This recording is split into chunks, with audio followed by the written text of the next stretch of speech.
My name is Carrie A. Landon, and I am 22 years old. My family said they couldn't afford to come to my graduation. Flights were just too expensive, that's what they told me. My mom said it gently, like she was cushioning bad news. My dad added that work was crazy right now, and maybe they could come up the week after instead. My sister said she was still emotionally wrecked from her boyfriend leaving her again and couldn't handle crowds. My brother didn't answer at all. He texted me 3 days later with a vague, "Got a lot going on." I kept telling myself there was no way they really wouldn't come. Not all of them. Not this time. This wasn't just another birthday or random weekend. This was my graduation. The day I officially became the first person in our family to finish college. 4 years, no loans, no help, 2 jobs, late nights, early classes. I paid every cent myself. All I wanted was for them to sit in the crowd for an hour. When the day came, it was just me. No familiar faces, no clapping with my name, no one holding a phone up to record. Just a folding chair with my name taped to it and a diploma handed to me by someone who didn't know me.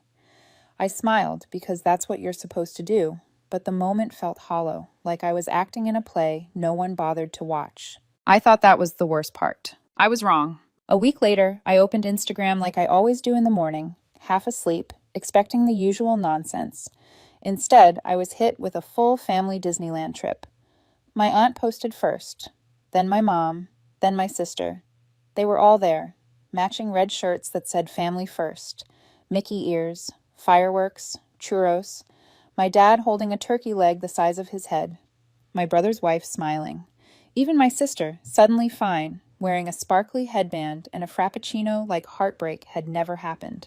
Not a single message to me, not a mention, not a wish you were here. That's when it finally clicked. They weren't too busy. They didn't forget. They just didn't care enough. I laughed out loud, alone in my apartment, because it was so cruel it almost felt like a joke. The kind where you're the punchline and everyone else already knew. I had spent years making excuses for them, telling myself they were overwhelmed, stressed, doing their best. But this wasn't stress. This was a choice. And somehow, that hurt more than anything else. Looking back, the Disneyland trip shouldn't have shocked me. It fit the pattern perfectly. My family has always treated me like background noise, like the person who exists on the edge of the frame while the real story happens somewhere else. My brother has never held a job longer than a few months. He drinks too much, fights with his wife constantly, and still lives at my parents' house with their kid squeezed into a room that used to be mine.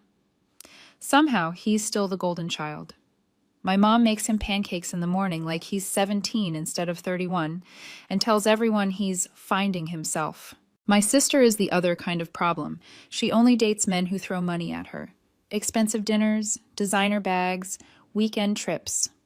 When they finally get tired of her and leave, she collapses into a 2-month emotional spiral and moves back home to rebuild her self-worth. I've sent her money more times than I can count. 300 here, 500 there, always with the promise she'd pay me back when things stabilized. She never has. And me. I stayed local. I worked 2 jobs. I paid my tuition, my rent, my groceries, my books. I didn't ask for help because I knew better than to expect it. Not once did I get a congratulations card. Not once did anyone offer to help.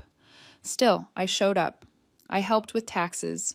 I fixed the printer when it jammed.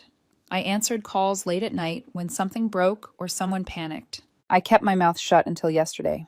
My dad called in the afternoon, casual, like he was asking about the weather. He asked if he could still claim me on his taxes this year. Said it would really help them out. That was the moment something inside me snapped. Not loudly, not dramatically, just clean and final. I told him no. He went quiet for a second, then asked why I was being like this, so I told him. I told him about my graduation, about sitting there alone, about the Disneyland photos, the matching shirts, the fact that they had money for churros and fireworks, but not for a flight to see me walk across a stage. He didn't apologize. He didn't even sound surprised. He said we should talk about it in person. He said he'd come by tomorrow. When he showed up, he was 20 minutes late, like always when it was something that only mattered to me. He didn't knock right away, just stood outside until I opened the door, holding a coffee like this was a normal visit. He walked past me and sat down without being invited. The first thing he said wasn't sorry. It was that the trip had been planned a while ago, that everyone needed a break, that they hadn't done anything like that in years. He talked about my mom being stressed, about my sister needing cheering up, about my brother's kid deserving something nice for once. He said it had nothing to do with me and that I shouldn't take it personally. I asked him if he realized it was my graduation. Not just any day. The day I became the first person in our family to graduate college. He shrugged and told me I was being too emotional, that these things happen. I asked him if Disneyland just happened. He said they got a good deal, that it was family time, that they couldn't cancel everything last minute. He didn't even pretend they forgot. They just chose something else. Then, like it was nothing, he asked again if he could still claim me on his taxes. That's when I stopped pretending to be calm. I told him no, not this year, not ever again. I told him I was done being convenient, done being the one who worked nonstop while my brother drank away opportunities and my sister burned through money that wasn't hers. He told me I was looking at things the wrong way, that I was making it all about money. I told him it was never about money. It was about respect, about showing up, about acting like I mattered even a little bit. He leaned back, crossed his arms, and said something I'll never forget. He said, "You've always been different, Carrie, always doing your own thing. Maybe you just don't understand how family works." I stared at him and realized that was the truth. Not about me, about them. I told him if that's what family meant to him, then maybe I didn't want to understand it. He said he didn't come there to be insulted. I told him I didn't ask him to come at all. He left without saying goodbye. 4 days passed. Silence. No calls. No texts. I thought I might feel guilty. I didn't. But I knew how this family works. They don't let go quietly. Not when they think they can still pull you back in. The invitation came through my mom, which already told me everything I needed to know. "Let's all have dinner," she texted. "Talk things out. It's time." No apology. No acknowledgement of what they'd done. Just an order wrapped in a smiley face, like if we all sat at the same table again. The past would politely excuse itself. I stared at the message for a full day, going back and forth. I told myself I wouldn't go. Then I told myself maybe I should, just once more, to see if any of them were capable of saying the words I'd waited years to hear. We were wrong. Curiosity won. I arrived around 6. Same old house, same cluttered living room, same smell of something overcooked mixed with one of those gas station candles my mom loves. Everyone was already there. My brother had a beer in his hand, laughing too loud at something on TV. My sister was dressed like she was heading to a club, scrolling on her phone.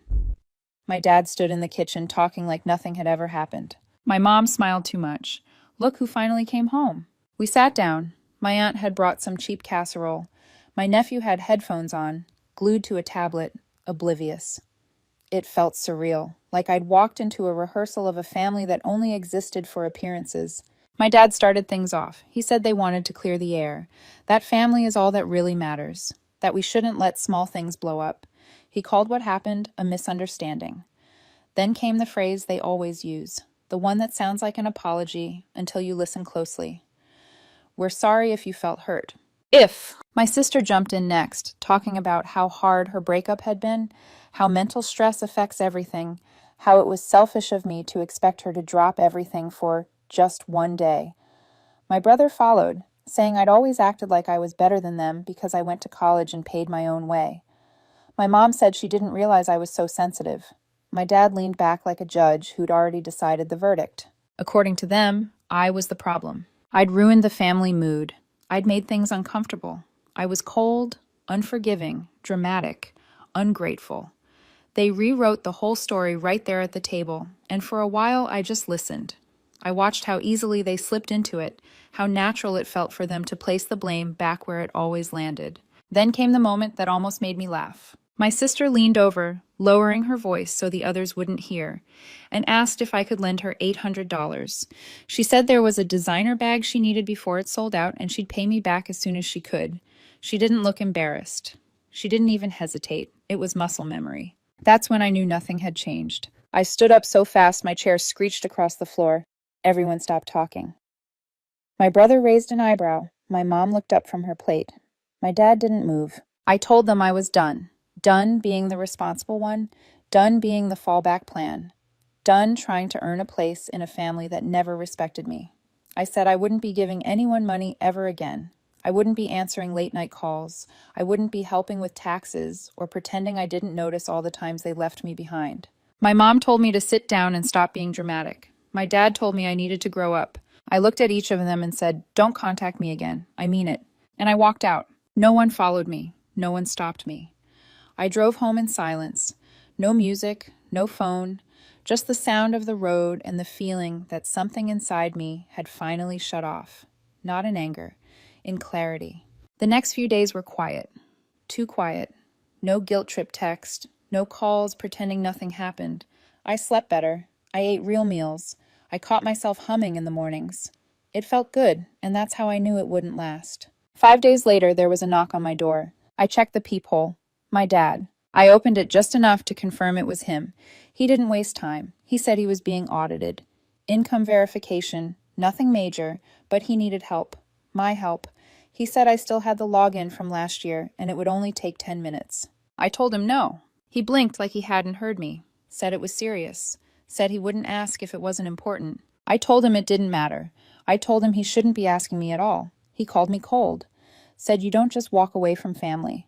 I reminded him that family is supposed to show up for graduations, for milestones, not just when someone needs a signature or a password or a loan. I told him if this family only counted when I was useful, then maybe it wasn't family at all. He shook his head, muttered, "Wow," and walked away without looking back. That should have been the end of it. But with them, it never is. I should have known it wasn't over the second my brother texted me. He almost never texts unless he needs something. A ride, cash, someone to blame. This time he wrote, "Family wants to make things right. We talked it over. Maybe things went too far. Come by for dinner. No pressure." No pressure was a lie they always told right before applying it. I stared at the message longer than I wanted to admit. I told myself I wouldn't go. I told myself I'd already said everything there was to say, but there was still this stubborn, hopeful part of me that wanted proof. Proof that they could take responsibility. Proof that I hadn't imagined all of it. So I went. Same house, same fake warmth, same people who somehow always made me feel like a guest in the place I grew up. My mom smiled too wide. My dad avoided eye contact. My sister complimented my shirt like we were at brunch. They asked questions, empty ones. How was work? How was my apartment? Was I dating anyone? None of them listened to the answers. Then it started. My dad brought up the taxes again, casual like he was mentioning the weather. Said things were complicated and it would really help if I just took a look. My mom said she wished I'd be part of things again. My brother said I always made everything a big production. My sister told a long story about missing a friend's wedding once because she was burned out and how the friend forgave her, so why couldn't I just let this go? They circled me slowly, rewriting everything. According to them, I was isolating myself. I was punishing them. I was unforgiving. I was dramatic. I was ruining the family over a misunderstanding. I sat there and listened, watching them pass the blame around like a dish no one wanted to wash. Then my sister leaned in and whispered it. She asked if I could lend her $800. Not for rent, not for groceries. For a designer bag she said was on sale and would boost her confidence. After everything. After calling me selfish. After telling me I was tearing the family apart. They still thought I was the ATM. I stood up so fast my chair slammed into the table. I didn't try to stay calm this time. I told them I was exhausted. Exhausted from being the only adult in a room full of people who only showed up when it was convenient. Exhausted from being used. Exhausted from taking the high road while they lived in their excuses. I told them I wasn't coming back. Not for dinners, not for birthdays, not for holidays, not for anything. My dad said I was being dramatic. My mom started crying. My sister looked offended, like she was the one being wronged. I walked out. I didn't wait to see if anyone followed. No one did.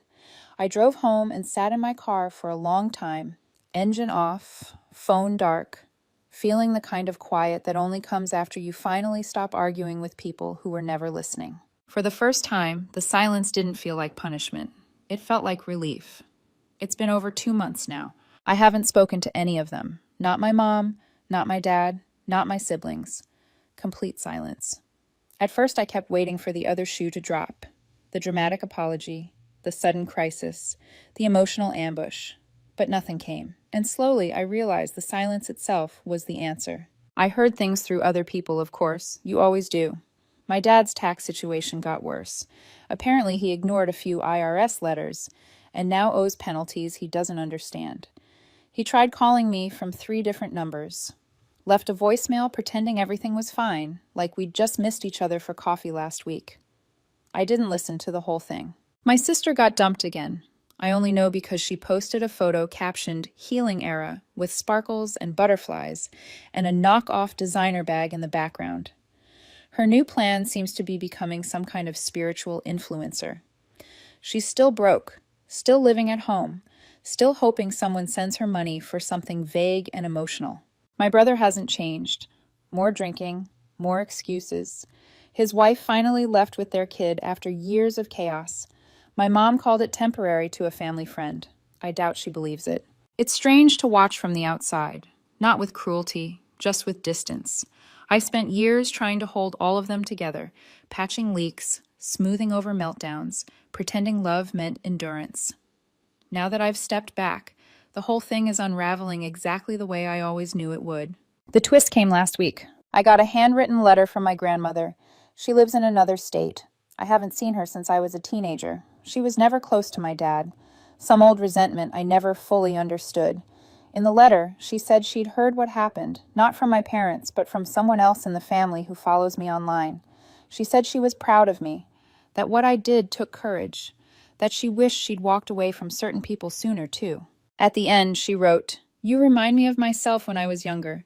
I just never had the nerve to leave. You did." She included a check. Not huge, but more than I'd ever gotten from my parents combined. And a phone number. Said I could call anytime. Said she'd love to catch up, maybe visit. I sat with that letter for a long time. Not because of the money, because someone finally saw me. Someone who wasn't reaching out because they needed something. Someone outside the dysfunction. That letter was the only real gift to come out of this entire mess. They don't invite me anymore. My name doesn't come up at barbecues or birthday parties. In their version of the story, I'm the villain, the ungrateful one, the difficult one. I'm okay with that, because I have peace now. Not the fake kind you post about, not the kind that comes from pretending everything's fine. The real kind, the kind that comes from choosing yourself and not apologizing for it. This time I'm not looking back.